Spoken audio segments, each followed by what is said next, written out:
Hugo, welcome to the podcast. Like I do with every guest, Hugo, I always start at the beginning. How did player care in football become a passion for you? Well, big question right on the edge. I actually kind of fell into it a little bit, actually. I was coaching out in America. I did uni out in America, and I always thought sort of coaching would be my route into sport, or it would be my job.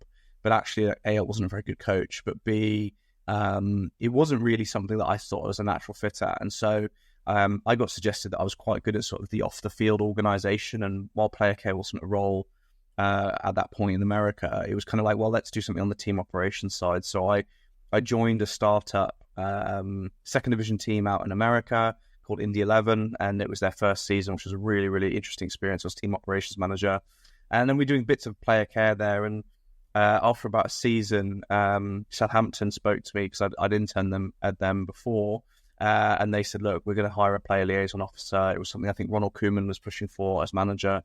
And they were like, would you be interested? And no surprise, going from the American second division to be offered a Premier League gig, I thought, yep, let's do this. So I kind of fell into it. But then once I was there, I kind of saw how big an impact it can make, and how sort of it was right as the industry was starting to change and professionalize. There were a couple of people doing it really well, but I saw there was just a real opportunity to really make this really, really a special part of football. So it's not something that I grew up with player care professionals on my wall as a kid or anything like that. It was more that I kind of fell into it, and 10 years later, it's what I do full time. So yeah, that's kind of, I guess, the story in brief. You mentioned America. Do you see differences from the UK to America? Are America more advanced in this area, and is the UK slowly, building momentum within the player care area? I'm just intrigued on the different cultural aspects there of that. It's very different. So they have a lot of the sort of non-MLS teams, like so NFL, NBA, will have either athlete engagement or athlete development. And it tends to be more, we talk about a sort of three-corner player care model, which is operational, personal developmental, and welfare. And it's much more than that personal developmental. So it's more about giving potentially rookies life skills on how to live and all of that. Player care in the UK tends to be more operational, which is looking after the people as they come in, giving them the tools they need to live comfortably and adapt to the area, and also get the club to adapt to them. And then sort of, I think probably welfare is not done very well on either side. So it's kind of a different approach. It's a different model. I can't say it's better or worse. It's just different. But the Premier League in terms of football is where sort of the most advanced is at. I'm not sure that it's there, or I'm not sure it's great at the moment, but it's great. It's the best of a not so great bunch, I would say. And there's really a lot of development in this area and a lot of different leagues. And MLS is probably second most resourced in terms of player care in the world.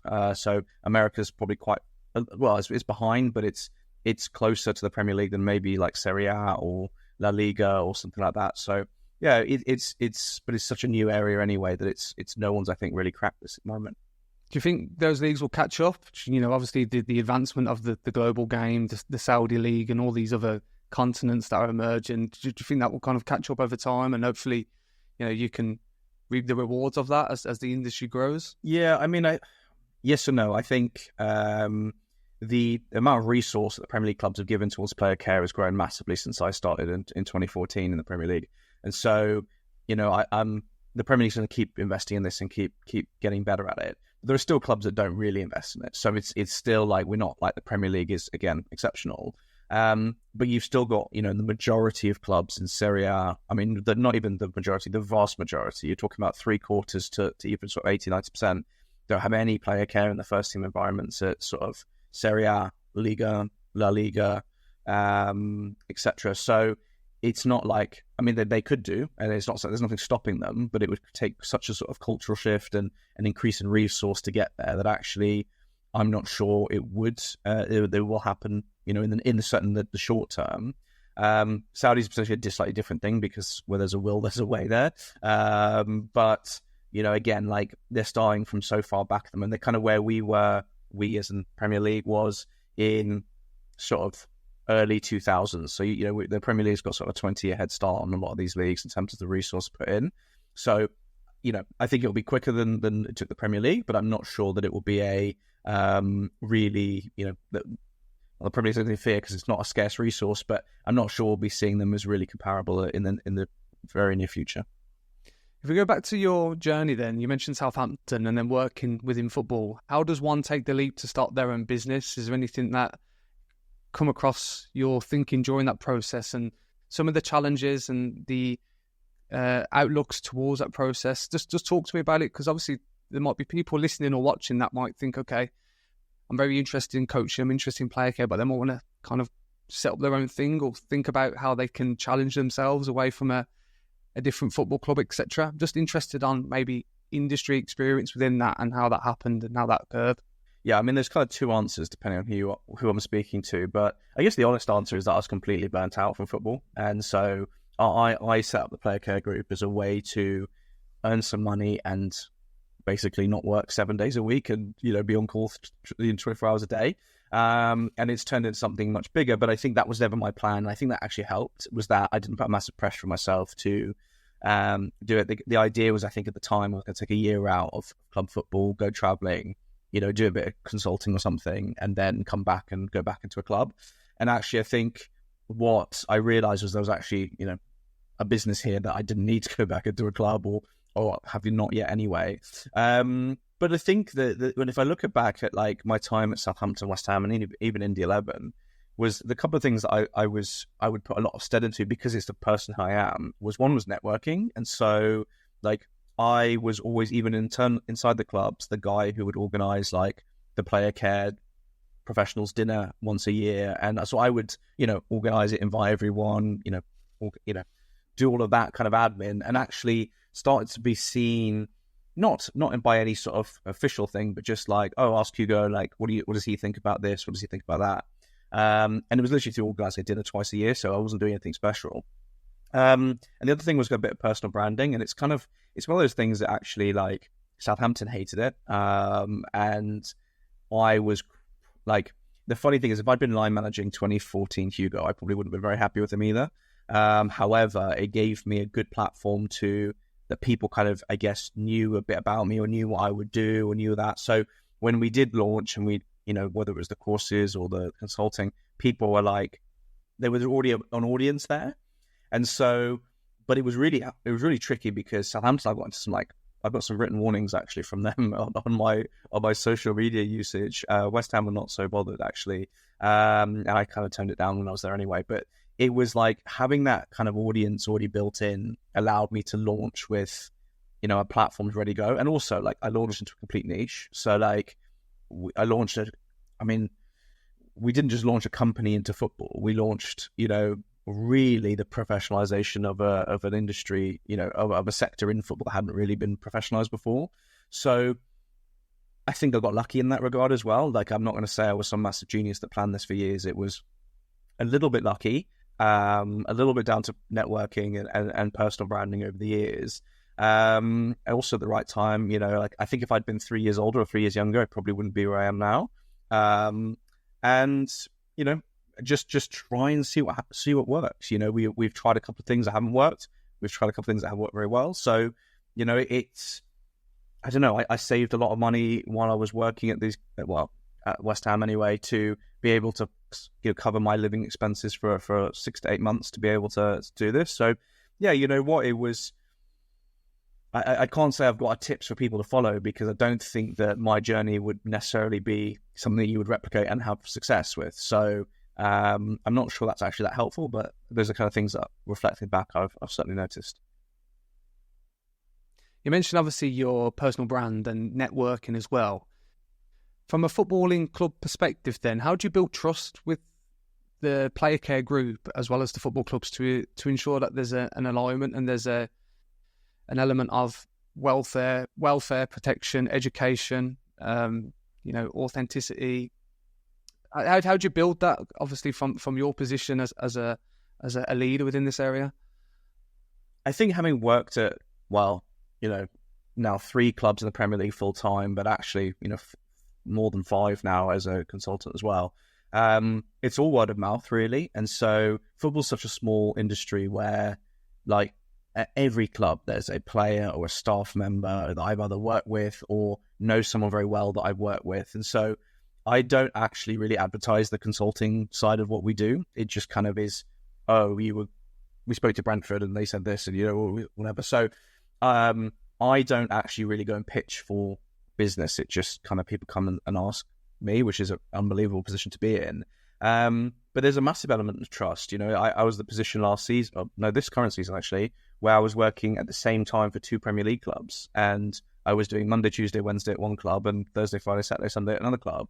And they both knew about it. They both agreed to it and they're both happy. And there wasn't like I had to sign an NDA or, they can say this. They were just like, we trust you, you've been in the game long enough. You've had enough positive reviews. And I'm not stupid enough to go to Newcastle like, oh, you won't believe who Brentford are signing. Not that it would potentially be the same player anyway, but like, it's just life's too it would just be so stupid and self, harming to be able to go and do that I wouldn't do it. So I think now it's like, because we've tried and tested what we do with a number of big clubs, now there's a trust sort of across the industry. But I think if I'd not had my stint in clubs, working, for Southampton and Brentford in the Premier League, I don't think I would be able to go in with any credibility to clubs and with any trust. So it's definitely true what people say, that football's a bubble, and once you're in that bubble, it's quite easy to move around. But when you're outside of it, it's really, really tough. And I was, when I left uni, I thought I'd done a lot. I'd interned at the FA, I'd interned at Southampton, I'd done my coaching badges, I'd coached in America, coached in England. And in my naive mind, I had this great sports business degree, and I thought I was going to leave, and there would be like a bidding war. I thought, Arsene Wenger would be calling me, and Alex Ferguson would be calling me, and all this. And I did like 100 job applications, didn't get anything, and ended up I did have to, but I wanted to as well, move to Indianapolis to start my career, which was, 6,000 miles away from my family in a city I'd never really knew. And it wasn't, but that's kind of the reality it was to get your foot in the door. So, it's again hard to replicate, but I think I don't really do anything to try and be trustworthy. I'm trying to be honest. I try to be transparent. I won't always give people what they want to hear. I'll give people what I think is the truth. And, so far it's worked okay. I'm just interested on, you mentioned your journey within the game, and you mentioned a little bit of burnout and kind of coming out of the game because of that.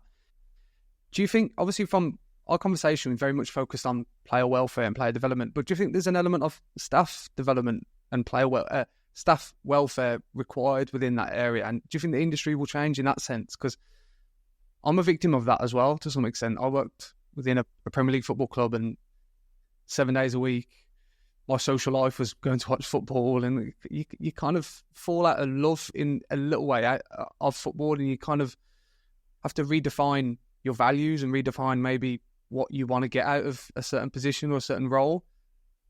And the micropolitics of that is, I don't think that's taught at universities, etc. I think that's kind of ignored. Did you just see that being explored further, just to kind of protect staff and have longevity and develop welfare elements in that? Not really, no.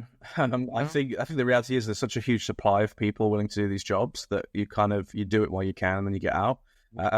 They say, again, I'm not lots of sort of quirky phrases today, but football's a young man's game, and I believe that. It's something where we've recently helped a Premier League club with hire a role, and we had over 1,000 pages of applicants. For a mid-level role, decent salary, but like nothing special, and and it was just unbelievable amounts of people, really highly experienced people taking a massive pay cut to do the job. And so clubs, unfortunately, probably don't really need to do that. I think looking at the reason I burnt out, I think it was at Southampton I was there 3.5 years by myself, so I had no support in terms of, there was no one working with me. I was my own cover, I was my own holiday cover, my own day off cover.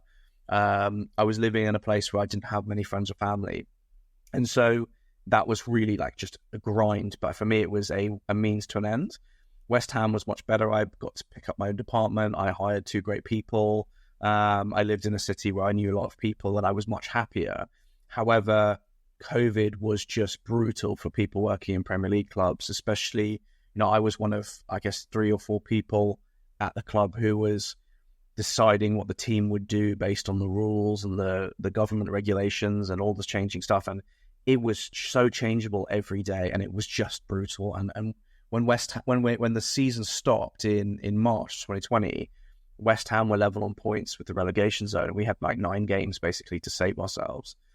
And it was a time where there was so much going on, not just with football, but with the government and with everything. And so, we were trying to make plans, but then you'd watch the press conference every day and they'd change the rule again, or this would happen, or the Premier League would decide this. And it was such an unbelievably brutal time. And we basically didn't get, and this is not, a lot of people have a lot worse time in COVID than people who work in football clubs. So I get that. But we had ended up having a 15-month season instead of an 11-month season. I think I had a week between seasons off, but I was allowed to leave the country. And then we started up again. And it was just like, and it was just so brutal, and I was so burnt out. And that's what, basically I was like, I can't give my best to this. And it wasn't that I couldn't keep going, but I'm someone, as soon as I'm not excelling, I'm not interested anymore. Like I never want to be that guy. They're like, he's still here. Bloody hell, somebody's put him out of his misery. As soon as I get from 100% to 95%, then I'm like, okay, I need to step away. Let someone else have a crack. So, but I think to come back to your question, no, I don't think clubs will really care about it, because there are so many good people who want to work in football, and with basic supply and demand, if there's supply, you don't really need, you've got all the control. So one, I think they might try and do some bits around the side. At the end of the day, there are only more games every year. There is only more competitions every year. There's new trips abroad. There's all this other stuff that football's trying to squeeze, and not just football, all sports are trying to squeeze into. So it's kind of a bit like, if you don't want to do it, then you don't have to be here kind of thing, which is unfortunate, but I think it's the reality. And if I sat here and said otherwise, I think I'd be lying. Yeah, it's an interesting one, really, because you mentioned the term then young man's game or young woman's game. And it's just an interesting concept that, a lot of people only have football. There might have been ex-players that have gone into coaching and they only have that tool and they don't have transferable skills into anything else. And then there's an identity shift and it becomes problematic. And I tend to work with or find people that I work with that go through a lot of challenges in terms of mental well-being, etc. And it's just interesting from what you've said then that there's a limitation in terms of that due to the conveyor belt of applications and glamorized nature of working at a football club. It's an interesting concept. I mean, I'm interested. Do you disagree on that? Do you think that there will be a change in football? I kind of agree with what you said, actually, in terms of that conveyor belt. And I think there's a limitation towards protecting people because it's one in, one out kind of process. But it depends, really. It depends how committed that individual is. It depends on the overall development of the football club and their, outlook towards well-being, etc. Mm-hmm. Maybe with time, possibly. But it's a hard one to answer. That's what I kind of asked you, you know? Yeah. I think the reality is that we're working at the pinnacle of the biggest sport in the world, if you're in the Premier League. And so it is going to be tough. And I think you have to be a certain type of person to work in it, because it is relentless and it is absolutely flat out. And, I guess, there are certain roles which are more full on than others, but, player care is literally, you're dealing with lives 24 hours a day. So, someone can have a car crash at 2 a.m. and it's not, well, it's my day off. So I'll leave them on the side of the road for 3 days. It just doesn't work like that. So what we encourage is clubs to have multidisciplinary teams that can pick up and cover each other, because what we say to clubs is having one person, it's a risk on them that they have a single point of failure. So what we are saying, and the clubs are doing this, is they get, instead of having one person, which was kind of the thing, 5-10 years ago, is now you have a team of people who are on call at different times and all that kind of stuff. And that's something we work with clubs on. But to say that it won't ever be tough, I mean, if it's not tough, it's not sport, it's not competitive. Like the Olympics is tough. The elite Navy SEALs is tough. There are tough jobs if you want to be the best, you want to, compete and win things, it's going to be tough. And I think that's maybe where I think there's a lot of misnomers about football. It's like, it is tough. I mean, it's literally competitive. You're literally trying to beat 19 other teams every season. So you've got to be better than them. You've got to be harder working than them. You've got to be more intelligent than them and all this kind of stuff. And so, yeah, it is going to be tough. And I think that's why I say it's a, young man, young woman's game, is because I don't have the fight necessarily to be in a player care role in a club anymore. I've done it recently at Brentford, and that was a last minute thing that kind of was. It was supposed to be 6 weeks. It ended up being 9 months, and it was great, and I absolutely loved it. It's a brilliant club, but like that wasn't my plan, and it wouldn't be my plan again. Although obviously plans change, because I think you've got to have someone who really, really lives and breathes it, which I do. But I live and breathe it as a consultant, as an educator, not as a practitioner anymore, really. So you mentioned Brentford and Newcastle, and probably a lot more layers to that within your experiences so far. So if I was to ask you, and you kind of answered this to some extent in terms of the sporadic nature of player care, but is there anything that's kind of recurring within this area? Is there anything that's kind of the key themes that you try and tackle or approach within a football club, whether that's, the Premier League, maybe in the Women's League, filter down the leagues? I'm just interested on some of the key things that you try and approach and try and iron out if there is a problematic within those areas. I think every club is so different. And I think that's what's kind of been the most stark thing to me through consultancy, is that I get kind of little windows into clubs. Sometimes it's, a full-time period, like at Brentford, where I was there literally every day of the week. Other times it's, a couple of days a week or whatever it is, or even less regularly. But every club is so unbelievably different, even though there are some sort of common themes throughout it. I think that the first one really is that there are a lot of players who are out of their own comfort zone. So they're not in their home city, they're not around friends, they're not in their own country often. And so you have a lot of people who live in, like, they're quite, not nervous, but they live quite insularly, if that's a word, but they're quite isolated. They tend to just have a couple of friends from home who come visit them, or they have a partner who comes and visits them, or comes and stays with them, or lives with them, whatever. But it tends to be, they don't have a wide network of friends. They don't really go and explore it. And the players that I've met who do embrace, for example, London, I've worked at 2 London clubs, and there are a couple that I can think off the top of my head who are just, they love London, and they go out and embrace it, and they're always, living life, whether it's, going to an event, or they're going, taking their kids to some play, or they go to restaurants or whatever. And you just see they're so happy and they're so content. And you see them, the confidence and that way they are around the training ground. And then I've also worked at clubs where maybe you're not in such a major city, and all they do is like sit home and play games, or, whatever. They just tend to go to the same restaurant every day, or the same place every day, the same group of people, and it becomes quite monotonous. And I think it can, like, football is so long, the season is long, that, it's relentless. It's a lot of travel. It's a lot of places. We're in hotels.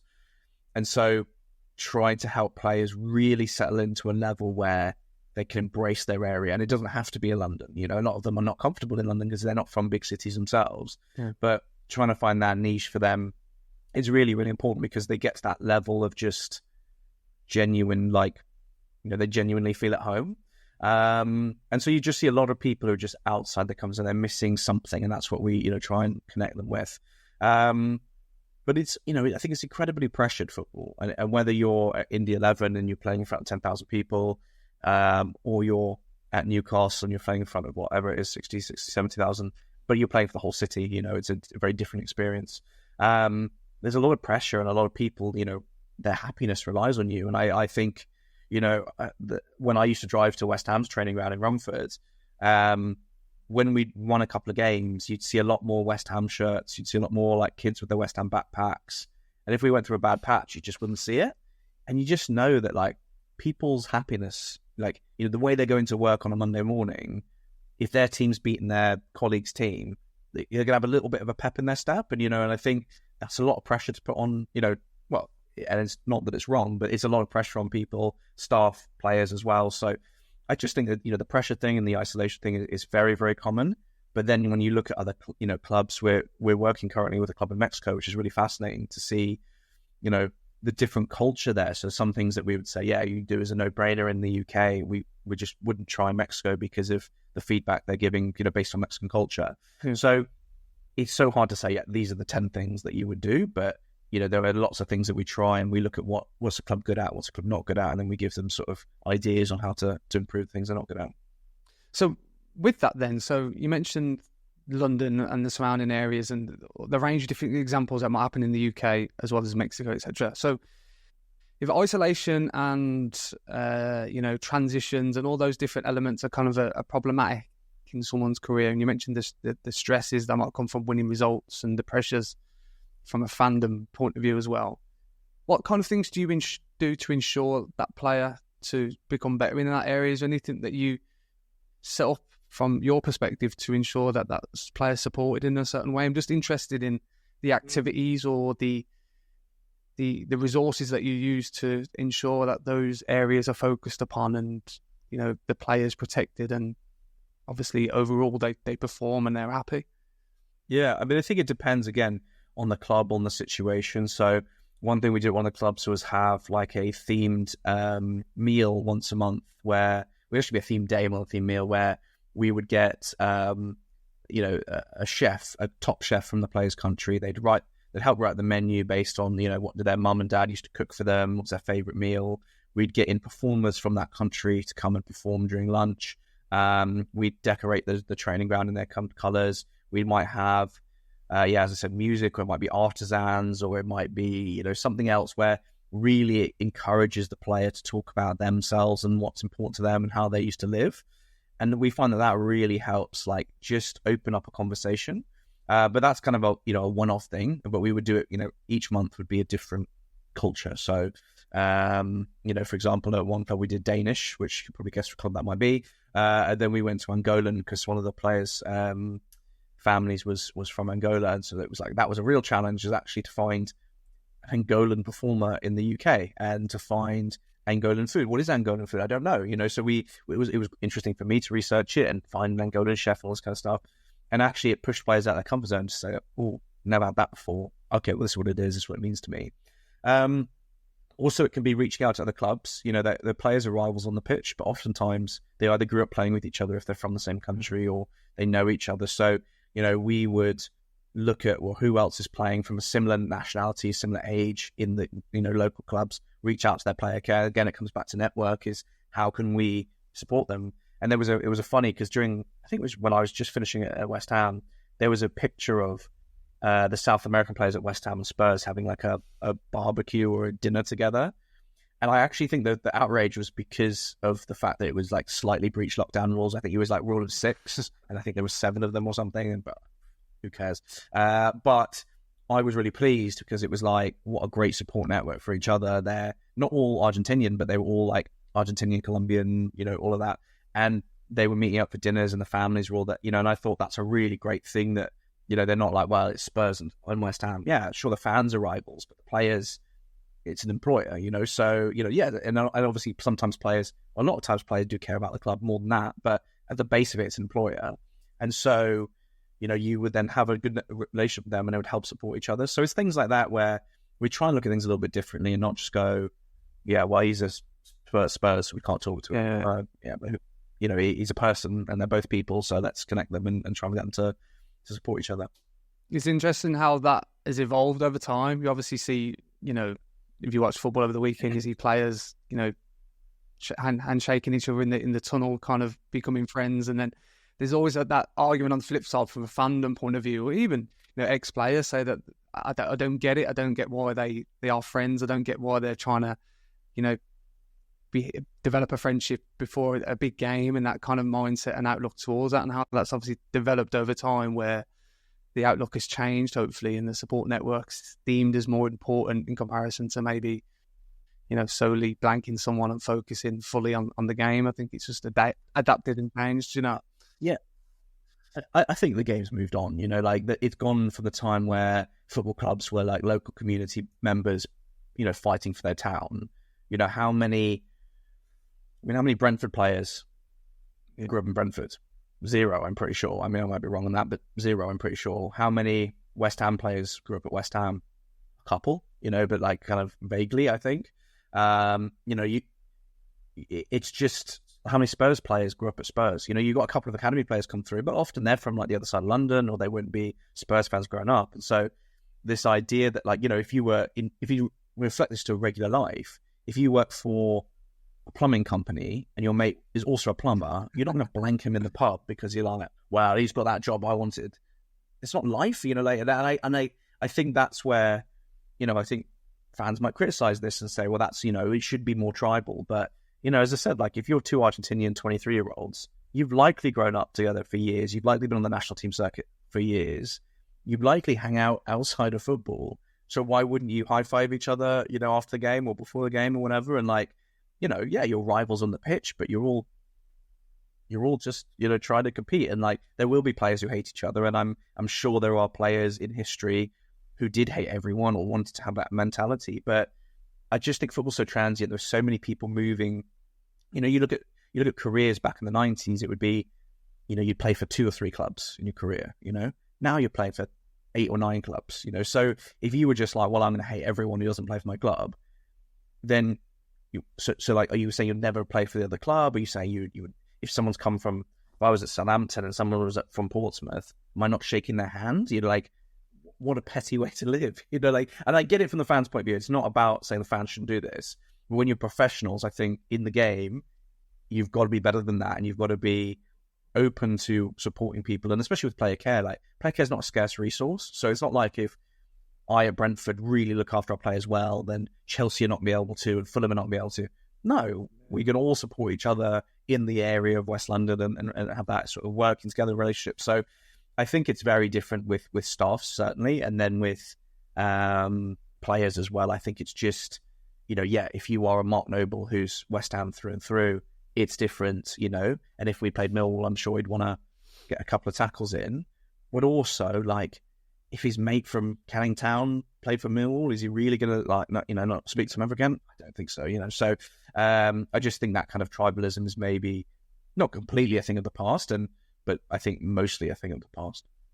Do you find yourself in a different sense trying to convince people the importance of player care within different areas of football? Obviously, I always think, if you look at strengthening and conditioning, if you look at sports science and analytics, it's quite data-driven and objective. With player care, it's a different sense. And I think psychology have a problem with this in terms of performance measurements and how that's tracked, etc. And sometimes that can be a challenge from a psychology as well as player care point of view.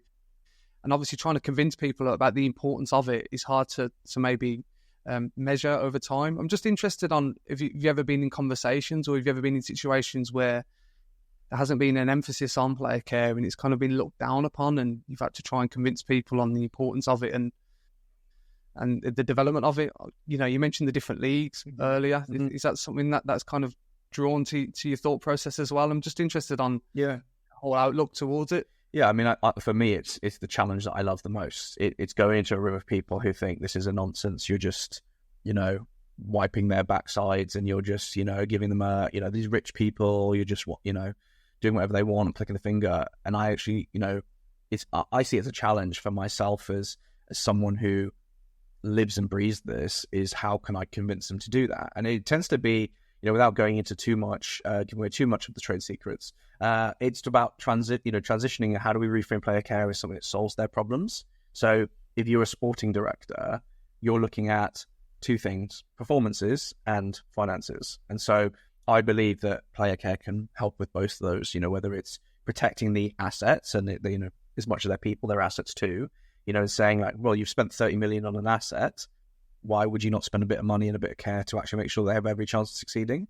And so, when you start to say, well, look, this is such a small investment compared to what you're paying in wages and salaries and transfer fees, it's actually not that difficult to sell, I don't believe.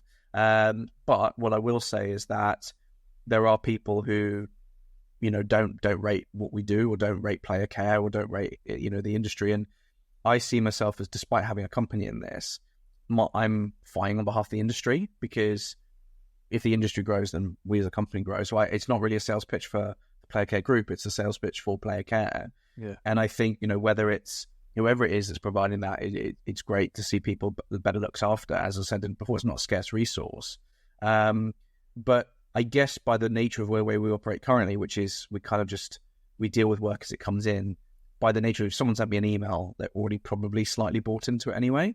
So, I've not really I've been to a couple of conferences actually where I've got some quite tough questions, but I believe if I can't answer them, then I shouldn't be doing what I'm doing. So I relish that challenge, and hopefully have changed some minds over the time. And some of some people I know have not been having what we do, have ended up hiring me in some way. So, or us as a company in some way. So, I don't, it's not something I lose a lot of sleep over. And there'll be people who never like it, but I think the best ones I work with, or when I've worked with, and this is going to be quite maybe stereotypical, but I work with some older coaches, usually like an assistant manager or a coach, who are like, this is a nonsense. In my day, we would work a shift down the mines and then play 8 games and with a broken leg and we were fine. We would play the tuppence halfpenny and all this kind of stuff. And actually, like, by slowly showing them over time the stuff that we're doing and being proactive and getting ahead of things, I've not had one of those coaches at the end of my time with them to say, yeah, this is still a nonsense. They might not be the biggest player care advocate in the world, but actually they really start to see how we make their lives easier as coaches and how we get the players better ready for games and all that kind of stuff. And so if I feel like I can convert some of those sort of the old dogs, then everyone else should be fairly easy after that. Do you think those skills have developed you, or those experiences have developed those skills in terms of selling or having a kind of a strategy going into those conversations, or kind of getting challenged within those conversations? Have you learned those skills over time? Is that something that you felt you've built through these experiences? Yeah, I think we've got a sort of, I don't even call it a sales pitch deck, but we've got like a slide deck, and I often don't show it actually, I don't think I've ever shown it in full, but I kind of stick it up and say, here are a couple of things that might be the reason why you can do player care. And I always watch their faces to see what's the moment they go, yes, and it's actually very different for a lot of different people. So we have probably about 4 or 5 different slides where people go, it's just the light bulb goes on. And so I basically, just try each of them until one of them sticks. And if I've got to 5 out of 5 and nothing stuck, then probably they're not going to hire me anyway, so that I don't, worry about it too much. But, I think it's just about trying to put it as, why is it relevant for them? And how can we make player care solve the problems? And how do we give them solutions? Because I think, there's a lot of people who are managing player care staff who don't have a player care background, who are like, I don't really know what we're supposed to be doing here. I don't know what to set these people, just like if I was managing a physio, I'm not a physiotherapist. I did AS biology, but I can't tell you, I couldn't tell you how to heal a player, but I could still manage that person and go, these are some KPIs, or this is how we're going to measure you, this is CPD and stuff. And so actually what we do is we give clubs solutions to problems, and we say, look, these might be some of the things you're struggling with. If they are, give us a shout. And that's really useful, because clubs go, oh, yes, I wanted to hire a player care person, but I didn't know where to go, or I'm trying to help them with some development. I don't know what to do, or what's next, or what can we do extra, or how do we, where are we struggling, and this kind of stuff. And that's solution. We provide solutions for clubs.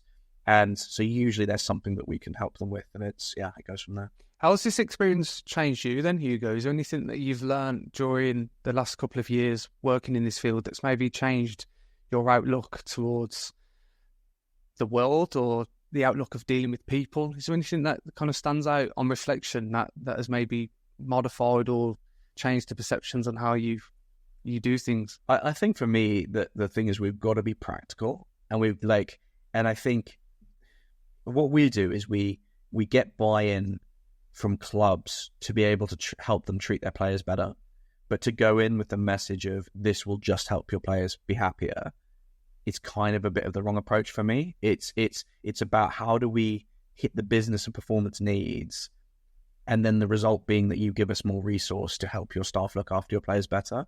And so that's kind of been my big changes. I probably started this with the outlook of, well, it's the right thing to do.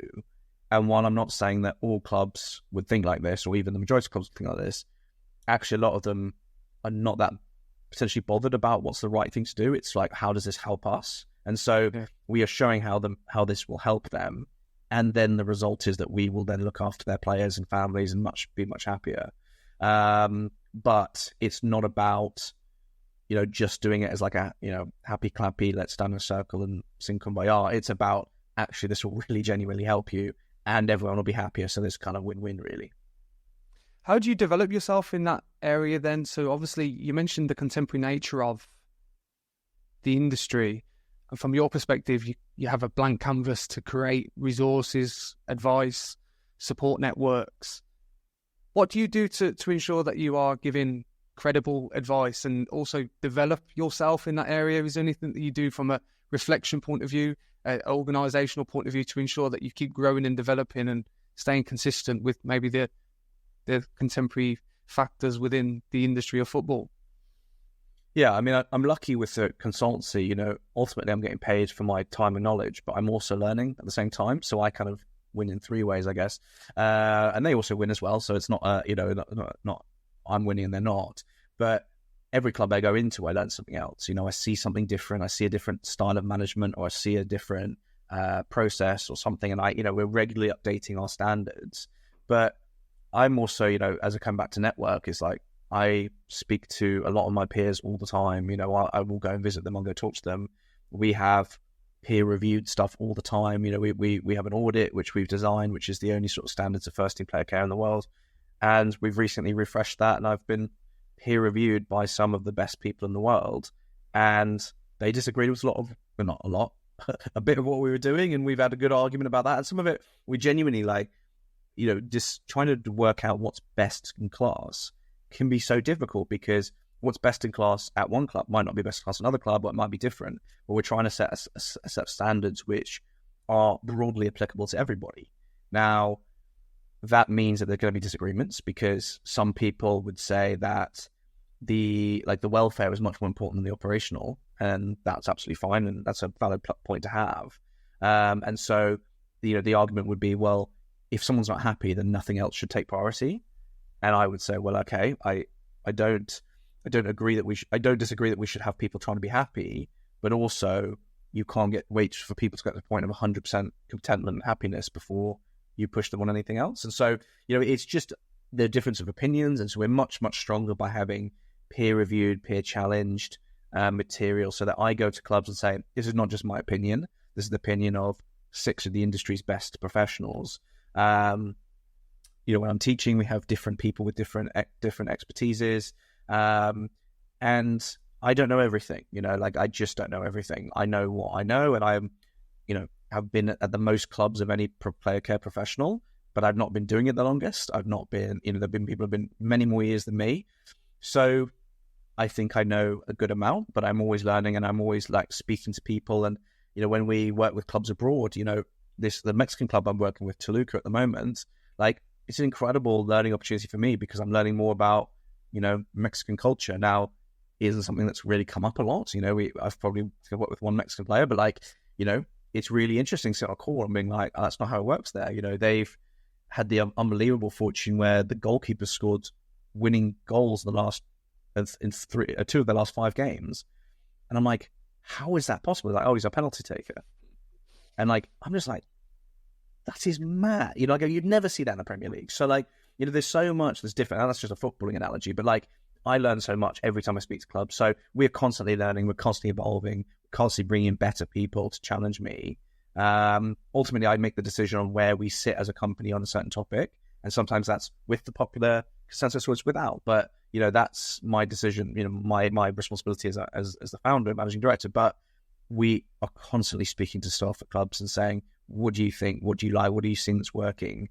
And also, having just finished a stint at Brentford as interim head of player care, it allowed me to refresh and get back up to things. And, there's a couple of things that were different, a lot of things that were the same. So, I'm always trying to challenge myself. It's interesting how you mentioned the different cultural differences. If you look at football clubs, for example, Manchester City, that kind of have a network of football clubs across the world, and how they try to replicate what they might do in England in other football clubs, and how they have to maybe modify safeguarding factors and well-being factors in a club. For example, in Brazil, it's obviously just interesting how you mentioned how that difference and that one fits all, if that makes sense. And how do you adapt to that then? Is there anything that you try and do to adapt if you're working with Spanish players, or you're working with different cultural differences, or even football clubs that you said maybe in England are different? Is there anything you do to adapt to ensure that there's an openness and a humanistic nature towards your preparation as a director? Yeah, I mean, I think the standards we've built, we try and get them to be fairly generic, but also quite in depth. So, for example, when we first wrote them, it was all about GDPR. Not all about it. There was a section about GDPR, but that's a European-based thing. So actually, the Americans were like, "What is GDPR? I've never heard of it." So we chose data protection. So we try and make it quite generic in terms of, it's not about go to your local tax office and speak about HMRC, which is a British thing. It's about what does tax compliance look like in your country, get educated, that kind of thing. But yes, I think it's also about asking questions and being open. I think as long as you ask questions in a respectful way, then I think people are open to the answers. I had a player who had was a Muslim player, and he had 2 wives, and that completely changed my way of thinking, because I was like, we had a partners program at the club he was at, but obviously there was only ever 1 invite usually, and so I was like, there was a bit of like, do you like both? What happens here? Like, do we pick up? So I ended up like, let me just grab a coffee with him. I just said, listen, mate, I don't understand this. It's not obviously something that I've come across. Talk to me about how this works. And he was like, yeah, that's fine. I've got 1 wife who's the mother of my children. I've got a second wife. They are friends. They don't live together. I spend my time mostly with this wife, but sometimes with this wife. Okay, who should we invite to the partners program? And he said, oh, this one and not this one, or whatever he said. I can't remember. But the thing is that he was really pleased that someone asked him, but everyone was like tiptoeing it and like, oh God, don't know someone. But Cambridge was like, genuinely, I'm really curious about this. I have no idea what it's like. Please explain it to me. And, it's just about being curious and asking questions. And again, if you do it in the right way, very few people get, offended by you asking a genuine question out of curiosity. And so, but we can't do everything to fix everything. And so like what I'm trying to provide clubs is broad brushstrokes and ways of doing things. But then they need to use their own local knowledge and local expertise and understanding the playing group and the manager group and the ownership group and all that to adapt and come up with their own version of player care, which is, as I said at the start, every club is so different that actually what they do in player care looks so different. And so, what a club or someone does at one club will not be the same as they do in another. So we're just saying to things, these things should be covered, or this is how you should cover it as a club your size. But whether it's you that does it, or it's this person that does it, or no one does it, or whatever, that's up to you guys. But this is what we're saying is like the things that you need covered. And then you need to use your own knowledge. And if there's a real problem, then come back to us and we go, okay, well, let's have a discussion about that and debate and try and come up with a solution. But a lot of the time it's, I don't know Mexican culture. I can't give them a lecture on how to celebrate a quinceañera or something like that. I just don't know. But actually understanding what that means and understanding, that sort of element of Mexican life, that's really interesting. But it's not something I would take to a Japanese club. So, it's just not a relevant thing for them. So there's always to be nuance. As long as you're curious, you're okay. Where do you see the industry going then, Hugo? How do you see this playing out over the next 5 to 10 years? Obviously, from your perspective, hopefully it flourishes and booms and you reap the rewards from that. But just interested on if there'll be any differences going forward, more appreciation of it, different models, different philosophies and agendas that might align with certain things that are relevant to player care, cultural aspects as well.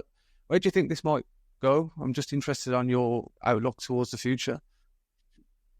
Yeah, I think there already is, a couple of different methods of thinking in this. And so, that's absolutely fine. I think as long as there's a process of players and athletes getting, and the people behind them as well getting looked after better, then for me, I'm not that fussed.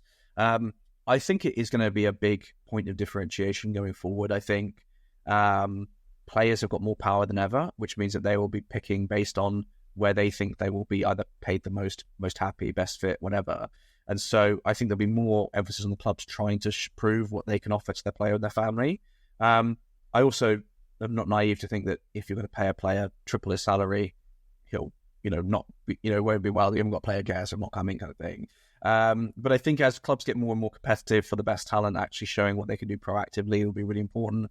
We've done a number of bits of work at the moment on how do we get the player to sign, convince him to sign for the club before really the offer's made or before the paperwork's done, is saying it's not just going to be about footballing. It's going to be about what's your life going to be like for your family at this club. And we found that's been incredibly powerful in terms of, when players have got a choice of 3 clubs, who are interested, how do you get them to pick your club, potentially even at a lower salary?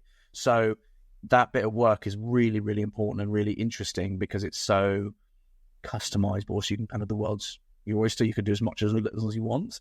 So, I mean, I'm not going to go as far as say that, like, the 90s was the medical era, and then there's the nutrition era, and then the sports science era, and then the data science era. I'm not going to say that 2020s is going to be the player care era. I don't think it is. But, like, I think it will start to be seen more and more seriously and not just someone sat in an office to pay parking fines, but actually a proactive department who can really make a material difference on the happiness and the focus and the ability to perform and the retention ability of the playing group as much as possible. So it's still pretty early days, but I think it's every year, every month, it gets a further step closer to that.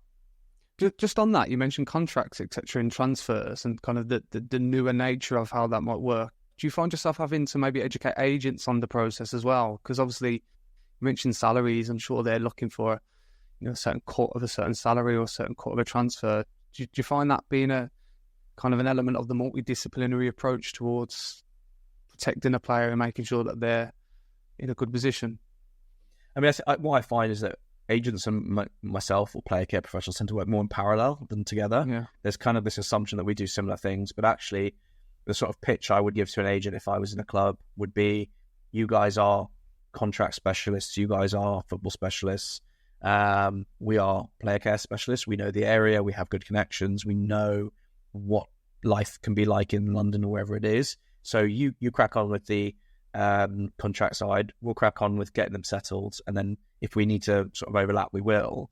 I've seen some horror shows of when usually foreign agents, because they just don't know life in the UK, but foreign agents have come over and says, oh no, we won't be using you as a player care department, we'll do it ourselves. And I'm always like, okay, fine, we'll be here to pick up the pieces when it goes wrong, and often it does. So like for me, it's like the player's going to want to work with you, and I back myself or my departments to show why they are an invaluable resource. But if an agent wants to do it their own way or whatever, then that's fine. But they tend to be quite happy when they see a good player care department, because actually, are they interested in trying to sort out car insurance or this and that, the local parking permit and that kind of stuff? No, they're not.